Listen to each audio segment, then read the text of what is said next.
This came from an anonymous source. My name is Adriana, but people I know call me Adri.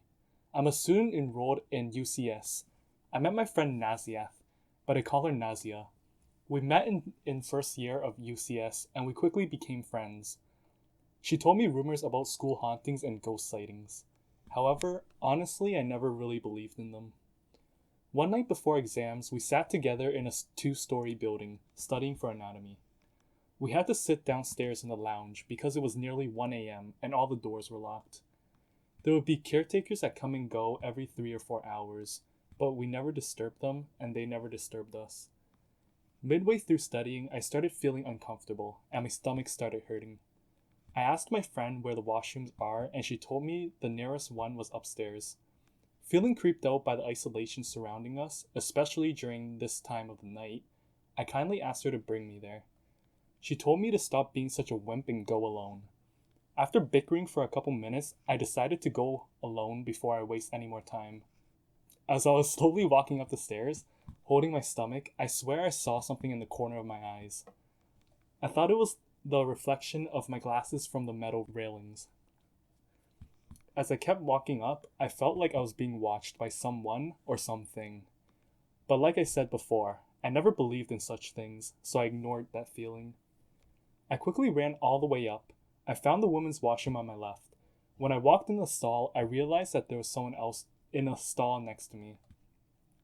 Who would be here at this late hour? I thought to myself. But then again, Nazia and I were here. The person smelt strongly like smoke, as if she was burning a cigarette. After I finished my business, I went out as fast as I could. The stench of the cigarette was lingering onto me even after I left the washroom. When I turned back to walk down the stairs, it was there. The most ruthless, hideous, ugliest thing ever. It was standing in the corner of the stairwell and just seemed to stare at me. It was so dark. The shadows of the trees outside by the window had blocked out the moonlight. But I knew it was staring at me because of two dark and bloodshot eyes. I quickly darted back and went the other way. But as soon as it got to the other stairwell, it was there. I swear it was. Staring at me with those damned eyes. Its mouth was hung open wider than humanly possible. Its arms seemed to dangle at its sides. It had very long and thin legs with very long and white curly hair. It lunged towards me and I screamed. I kept yelling help and got on my knees. I shut my eyes and pleaded, please, I'll do anything. Don't kill me, don't come near me. All of a sudden, everything felt slow and all I heard was, it's too late. You already saw me at the stairwell. I pleaded, no, please, I swear I won't tell anyone. Just let me be. I shook and quivered, sweating out of control. I felt so nauseous. Then all of a sudden, the ominous feeling just disappeared. Shakingly, I started walking down the stairs, looking in every direction. A faint, keep your promise, trickled in my ears. I started running down the stairs to Nazia. I just wanted to go home at this point. When I saw her, she commented and said that I looked as pale as a ghost. She asked if everything was okay. I just want to go home, I begged. Go home? We still have so much studying to do. Why do you want to go? She asked. She kept complaining how the exam was at 8 a.m. in the morning and how we had to stay and study until the morning. I had enough of it and hated the fact that she didn't understand why I was feeling like this. So I told her. I saw it, I said. Saw what? She asked, confused. I saw a ghostly presence. Some sort of demon. The one that you always talked about? Something called Sharaft? I said nervously.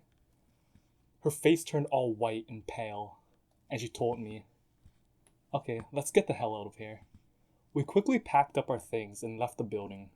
As we were walking down the street, she told me that she'd take me through the alleyway because it was a shortcut back to my house. I agreed without hesitation.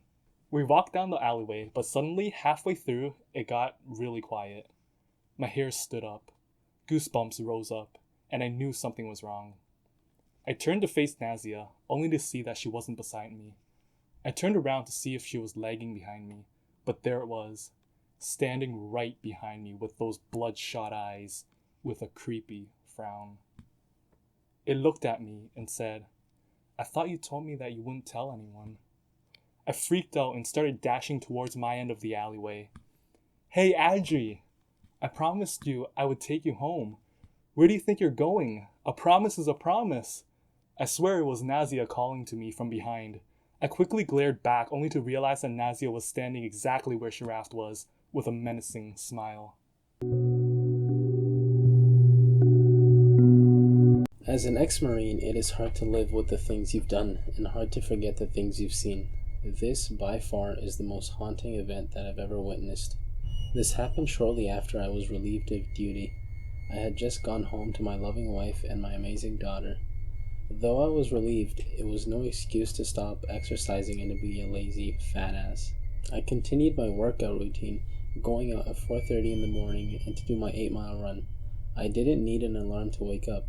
Being in the Marines, I trained myself to wake up as early as 3:30 in the morning. I did my morning routine, wake up at 4 a.m., brush my teeth, wash my face, eggs and bacon for breakfast, change into my workout clothing, do a light cardio, and go outside. As I was running my way around town, I heard a faint cry for help. As a Marine, I quickly sprinted in the direction I heard help. When I arrived, I saw an old lady about 80 years old. She was standing in the middle of the road in one of these smaller avenues. She had white hair, visible wrinkles, a hunched back. She simply pointed to her left, indicating that the robber had run down that way. I took a quick glance that direction, but saw no one. I wanted to ask her if she was okay, but without hesitation, I just sprinted as fast as I could to try and catch up with the perpetrator. I kept looking down alleyways, but as I ran, I couldn't find anyone. I ended up reaching the end of the road, which led down to a creek. I cautiously walked down the steps, aware that the robber would jump out and attack me at any time. The trees had blocked out the moon. There were no streetlights or lamps. I was panting so much as if my heart was about to burst out of my chest. Sweat started running down my back and arms. It was 4:30 in the morning. The crickets chirped by the second, and the wind blew against my face. In front of me, I started making out a figure. It looked like a person holding a bat in each arm. Was this him? I thought to myself. It couldn't have been. I mean, who comes back after robbing an innocent old frail lady? I started approaching it slowly and quietly. I was pretty sure it had already seen me, but it was just a precaution. As I approached them slowly, it started laughing. My guts instantly told me that it was a big mistake. The laugh sounded feminine, like high-pitched, but did not sound human. It's hard to describe it, but it sounded like a witch in cartoon shows or movies. The menacing laughs that make your entire spine tingle with fear. I started backing off. My legs started trembling as it kept walking closer and closer. I tried to keep my distance, but it was advancing to me fast. As it approached me, I saw its arms.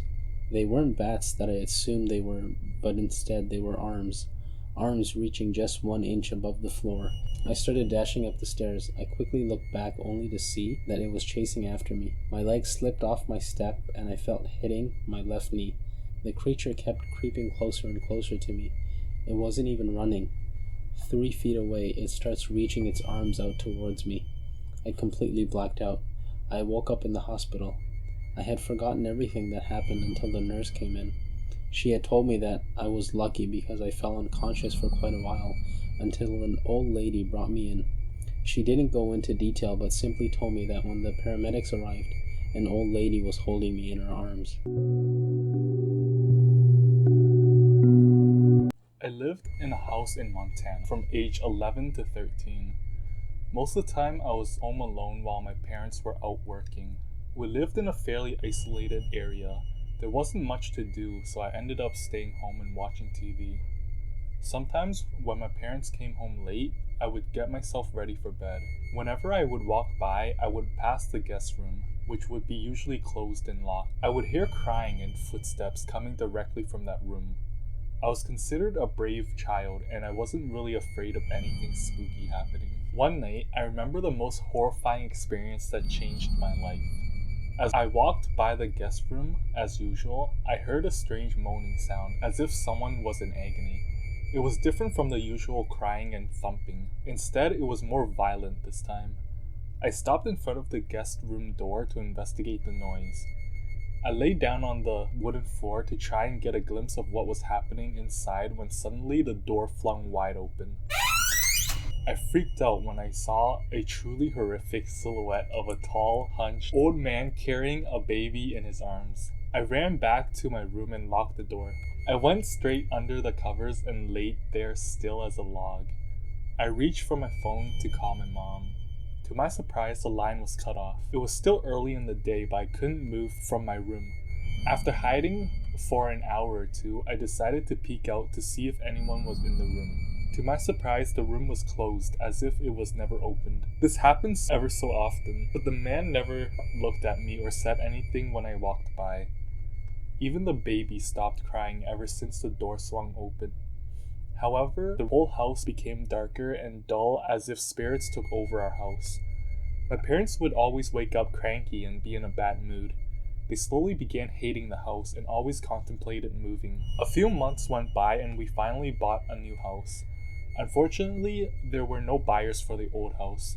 We had several trips going back and forth, moving our furniture and belongings. On our last trip, when everything was done being taken in, I went up to my room to collect my final belongings when my father told me to collect the spare blankets from our guest room. I kept refusing to go in there, but at last my father scolded me and ordered me to get it or else I'd be grounded. I slowly proceeded to enter the guest room. I opened the door ever so slightly, creak by creak. And there he was, staring at me with those dark, hateful, gloomy eyes. He was no further than 2 feet away from me.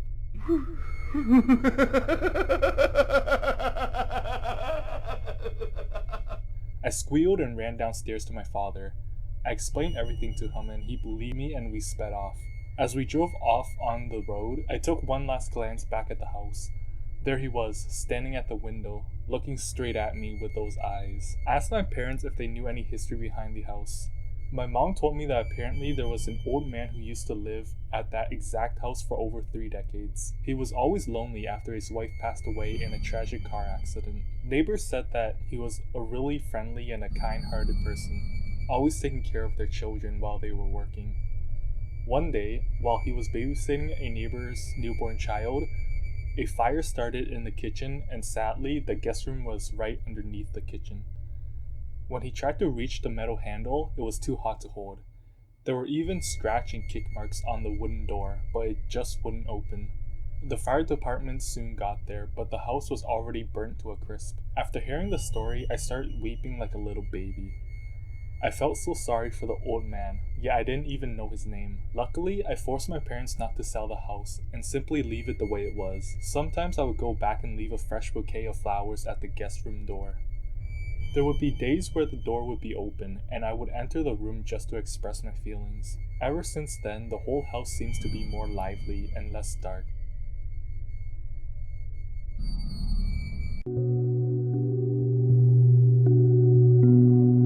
When my friend was about 10 years old, he witnessed one of the most horrifying occurrences in his life, and it still haunts him today, whenever I mention something related to it.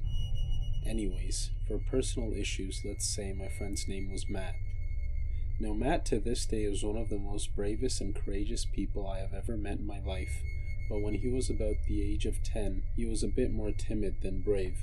One night when Matt decided to have a sleepover at his place, he invited me and 3 of our other friends to accompany him. We had a whole list of fun activities and games to play during the day and into the night.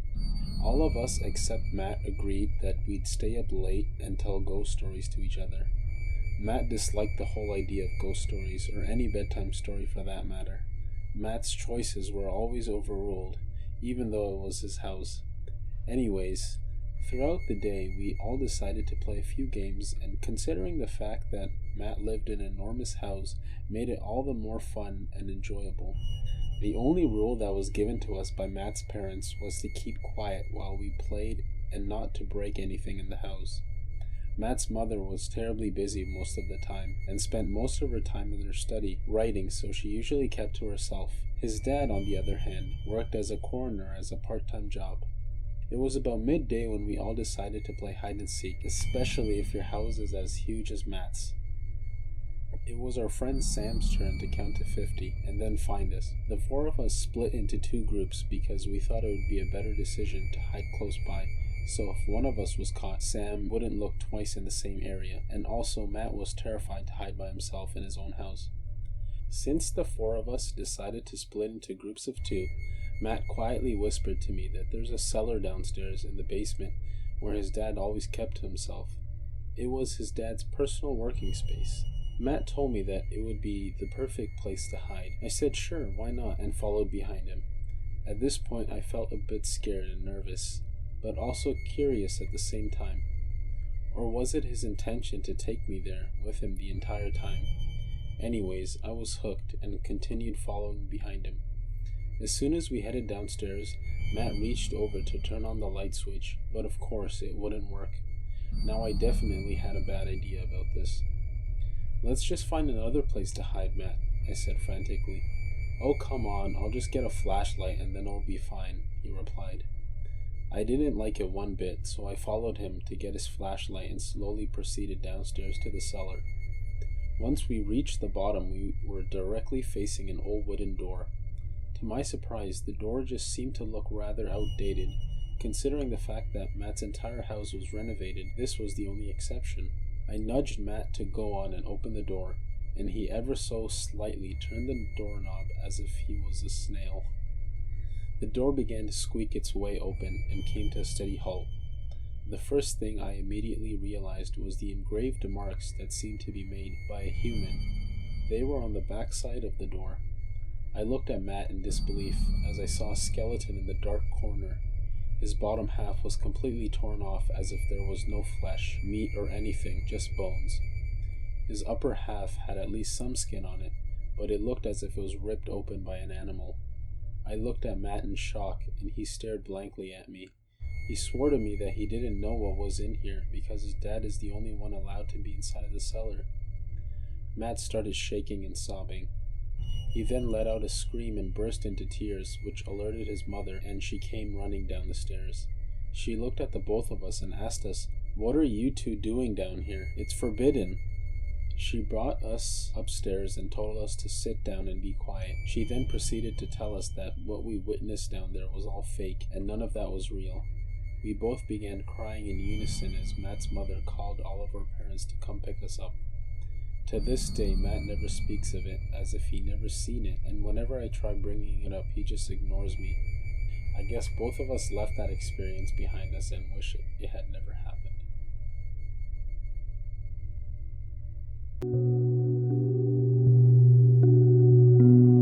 I know for a fact that you've heard of the clown attacks that have happened recently in North America. Personally, I have never encountered a clown until a few weeks ago. Quite honestly, I didn't know what all the drama was.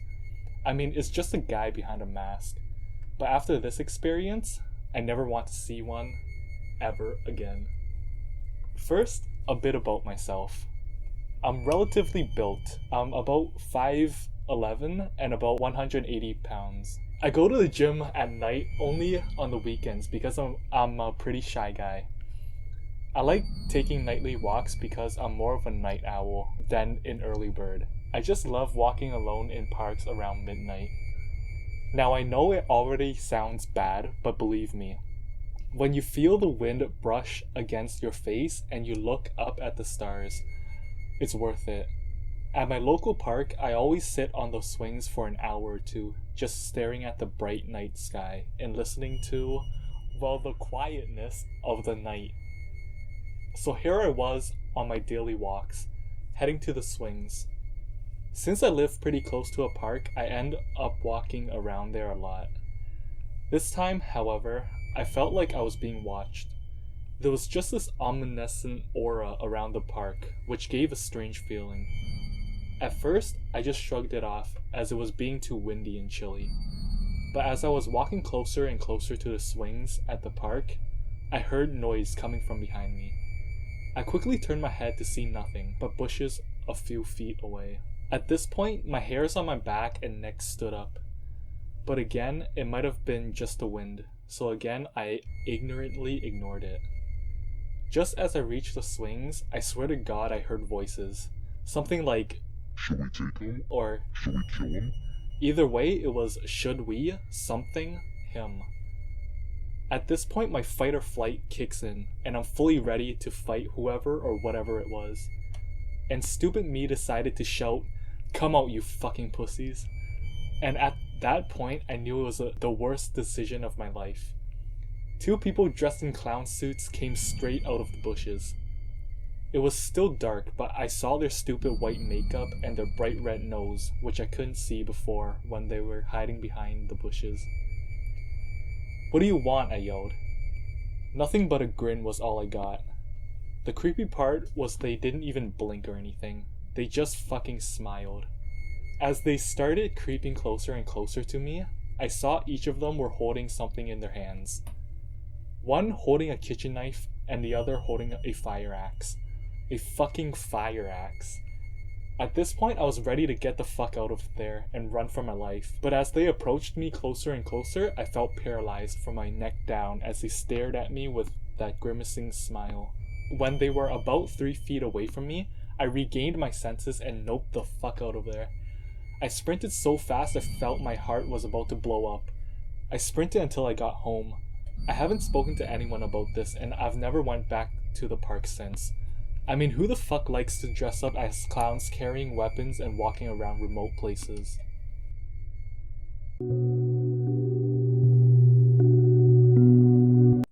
I live in a quiet rural area, and I honestly only had one real relationship.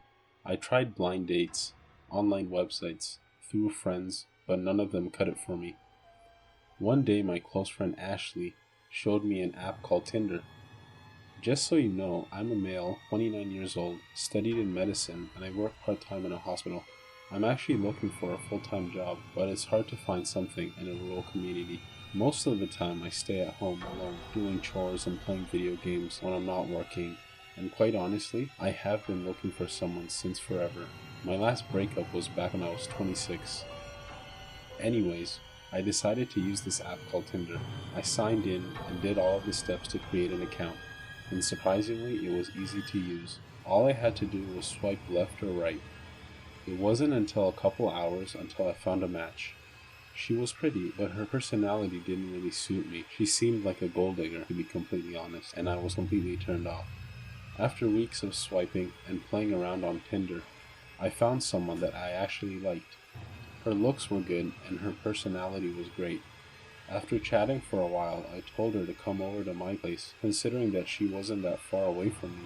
Her location was about 8 kilometers away from my place, and being in a rural area, that is not that far away by my standards, and she thought so too. The date was set and I told her to message me as soon as she got here. I took hours getting ready. I set the table, music, and candles because I wanted to make a good first impression. When I got it all done, I sat on my couch and waited patiently. Hours went by and then I felt it, my phone vibrating in my pocket. I was surprised to notice how long I was waiting for her message. By the time I received the message, it was already past 10 p.m. "Hey, I'm here. Come out of your house whenever you are ready," it read. I took a peek through the blinds to see if anyone was outside, but all I saw was a white, old, rusty, and dirty pickup truck. I took my phone and texted, "Where are you? I can't see you." Within mere seconds, she replied back with, "Okay, I'm coming out. By the way, is that you in the window?" As I read that, I felt my heart skip a beat as I looked out my window, only to see a medium-built, at least 5'11" male standing across the street where the pickup truck was. He was holding a phone to his ear, and that's when my phone started ringing. In his other hand, I saw him holding a large object, resembling a baseball bat. I proceeded to lock all the doors in my house when suddenly the phone stopped ringing and a text appeared. It read, come out, wherever you are." Of course I didn't reply, and I just stood there staring at him, not knowing what to do exactly. My phone vibrated and another message popped up. It read, "I know you're in there. If you're not coming out, I'm going in." I quickly swiped my phone and replied, "If you don't leave right now, I'm going to call the cops." I looked back out the window to check if he was leaving, only to realize that he started walking towards my house. That's when my phone vibrated once again. "Not if I can stop you before that." I dropped my phone in fear and looked outside, yet again only to see him right in front of me. He lifted up his weapon, and I bolted as fast as I could to the back door and left. As I was running, I heard my window shatter. As I unlocked my back door, I saw his reflection coming in through the smashed window. I unlocked it and ran towards the forest. Because I lived in a rural area, I was basically surrounded by trees and hills. I ran as far as I could, my adrenaline was rushing through my body, and I quickly hid behind a rock while my heart raced constantly. All I could ever hear was my heavy breathing. I reached for my pocket to take out my phone, but had noticed that I had dropped it in my house. That's when I heard rattling coming from directly behind me. I started running as quickly as I could, but my wet socks slowed me down. That is when I saw a light in front of me. I was close to the main road when I saw two cops drinking coffee in front of their car. It was a miracle. I ran to them as fast as my legs could run and alerted them. I told them everything and they let me sit in the back seat of the car. One of the officers decided to go in the forest while the other comforted me. He came back minutes later and said he found nothing. I live in a quiet rural area, and I honestly only had one real relationship. I tried blind dates, online websites, through friends, but none of them cut it for me. One day my close friend Ashley showed me an app called Tinder. Just so you know, I'm a male, 29 years old, studied in medicine, and I work part-time in a hospital. I'm actually looking for a full-time job, but it's hard to find something in a rural community. Most of the time I stay at home alone, doing chores and playing video games when I'm not working, and quite honestly, I have been looking for someone since forever. My last breakup was back when I was 26. Anyways, I decided to use this app called Tinder. I signed in and did all of the steps to create an account, and surprisingly, it was easy to use. All I had to do was swipe left or right. It wasn't until a couple hours until I found a match. She was pretty, but her personality didn't really suit me. She seemed like a gold digger, to be completely honest, and I was completely turned off. After weeks of swiping and playing around on Tinder, I found someone that I actually liked. Her looks were good, and her personality was great. After chatting for a while, I told her to come over to my place, considering that she wasn't that far away from me.